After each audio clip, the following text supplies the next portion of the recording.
Marketing for Ken's latest movie was in full throttle and the buzz was all around. He was everywhere and so was I, sharing his fame, counting down the days awaiting his second coming. As I walked from evening lectures at university 2 nights a week, I watched the giant billboard for his new movie go up. There he was, high above the busy road, shining down. When I took my seat in class, 2 students discussed his previous movies and teasers for the new one. I wanted to tell someone about what was happening, but feared that to confront this thing would unleash a truth I couldn't acknowledge. There must be issues of power and money at stake. I closed down like an aperture, shutting to protect the film. Meanwhile, he stood silently on every corner, and I promised to keep the secret. A week or so later, the side window of my car was smashed again, and my box of cassette tapes stolen. Who would want a whole lot of mixtapes? I asked my housemate. A friend's friend called asking if I wanted a job writing for TV. There was a role for a writer on a new television pilot show being developed. We discussed the possibilities and she emailed me a contract. I was invited to meet the rest of the team at a restaurant in 2 weeks to discuss the show.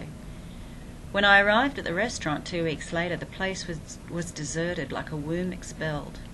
I called the lady. Apparently the whole thing had fallen through and she didn't want to talk about it.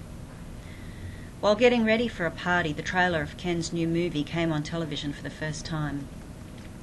I can't do this, I thought, suddenly aware of the enormity of it all. I couldn't commit any more time to him while my real life was slowly swallowed away. I wanted to slap his face, if I could ever find it. I flicked off the set and walked out the door. But while at the party I wandered around as if underwater, air so thin I could barely breathe. A few hours later I slipped out and hailed a taxi.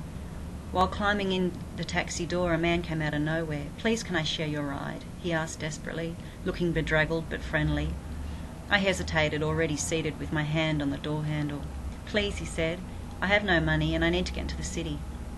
Okay, I said, and let him climb in beside me. We chatted during the trip, and after a while the cab stopped at the lights and he suddenly opened the door to get out, but stopped, turning back. "Can I give you a kiss?" he asked. "On the cheek?" I thought about it. "Yes," and he quickly gave me a kiss and disappeared down the street. I am walking down a street at night near the water and Ken suddenly steps out saying, "Hey." I stop, turn and see him standing there, and I smile thinking, finally.